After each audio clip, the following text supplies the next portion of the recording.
This tutorial will take you through the New Hampshire State Council on the Arts Fiscal Year 2024 Folklife and Traditional Arts Project Grant application at submittable.com. The first section of the application is applicant data. We want to know about your organization. And so we want the official IRS name. If you are applying with a fiscal agent, you would check this box here. We want your email address, your snail mail address, your daytime telephone number, website URL, Creative Ground URL, your authorized official's name and title, and email address.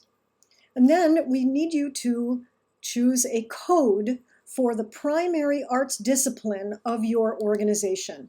And there are a lot to choose from here. So if you have questions about this, contact the administrator of this grant program. We are required to report this information to the National Endowment for the Arts and the National Assembly of State Arts Agencies. So it's very, very important. Arts organizations, if you are an arts organization and you are applying for this grant, you need to check this box to verify that you've had at least 1 year of arts programming. Nonprofit organizations, we need the year that you were founded. All applicants, we need your unique entity identifier. This is a relatively new requirement from the federal government, and it is issued via the website sam.gov. You cannot apply without a UEI, so if you need to apply for one, you can visit sam.gov to do that. You can also find some background information on this program by clicking this link, which will take you to a page on our website. We need the year incorporated in the state. We need to know that your letter of good standing from the Attorney General is available if we request it. Also, your certificate of good standing from the Secretary of State.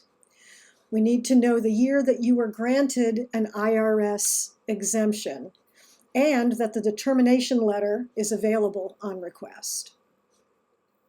We also want to know how many staff you have, full-time and part-time, number of volunteers, and we're asking for a fiscal summary.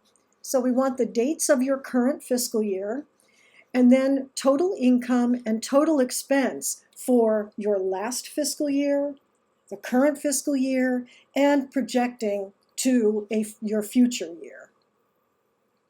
Now, if you're applying with a fiscal agent, we're going to ask for all of that same information in Section 2.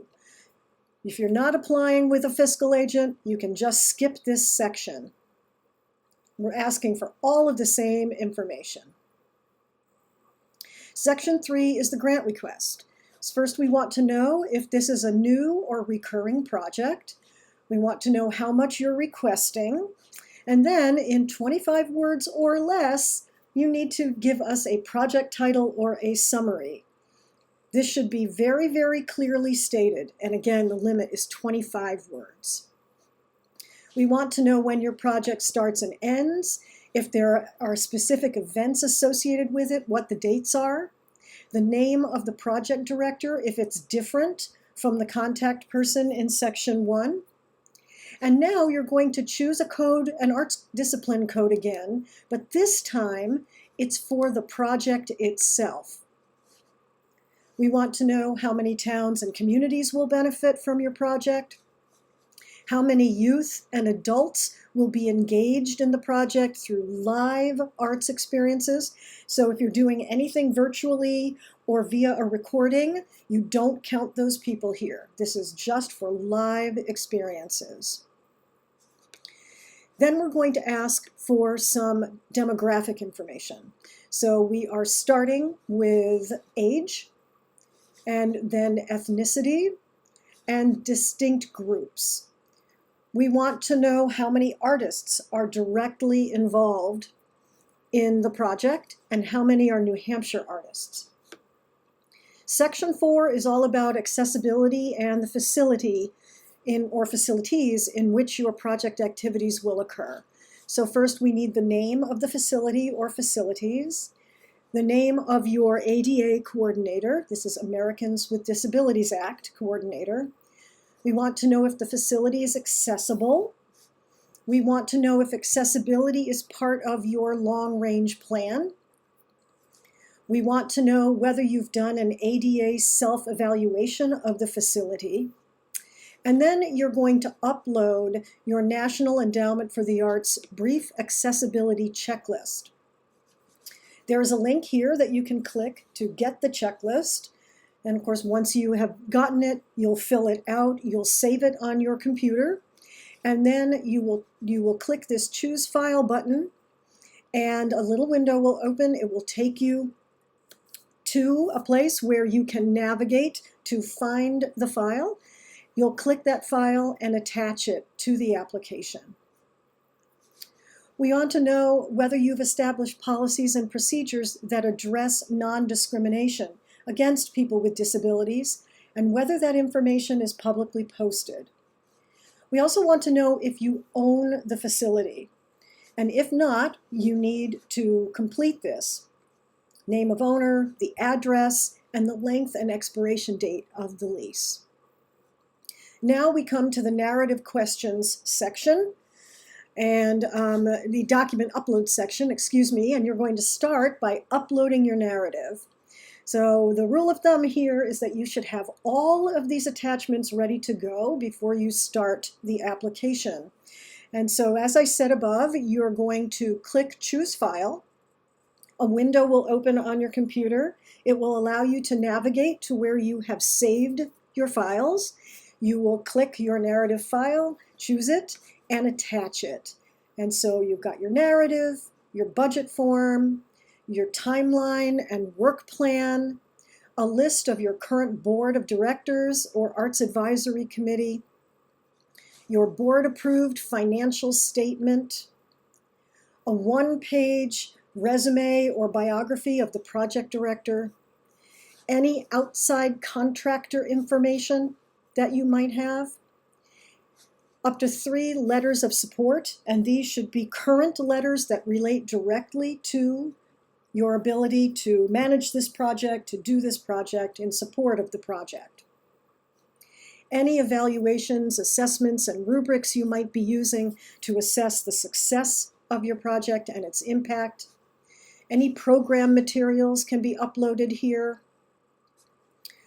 And the artist worksheet and resume and work samples can be uploaded at letter K. So when you are uploading multiple files, we do prefer that they be zipped up. Also, when you are submitting files like your narrative and your budget and your timeline and work plan, we really prefer all of those kinds of files to be submitted as PDFs. That way we will not inadvertently edit one of your files. The budget file, if you fill out the Excel form, you can certainly upload it in Excel format. There is a little video on our website that shows you how to turn the Excel spreadsheet into a PDF, so you should watch that. So after you've uploaded everything, now you're just going to do the certification and assurances section. And the first part of this is related to COVID-19. You want to agree to credit us and the National Endowment for the Arts for your grant. If there are any contractor assurances here, you want to check those boxes. And then finally, the certification is your electronic signature. And so you will click the Agree box, type in your name and your title, and then you can click the Submit button. Hopefully, when you click the Submit button, the system will accept your application and you'll receive a message on the screen. If the system does not accept your application, that means that you haven't filled out a required field. All of the fields that are required have a little asterisk next to them. And so that is the application form for our traditional arts project category. So please let us know if you have any questions, and we look forward to seeing your application. Thanks.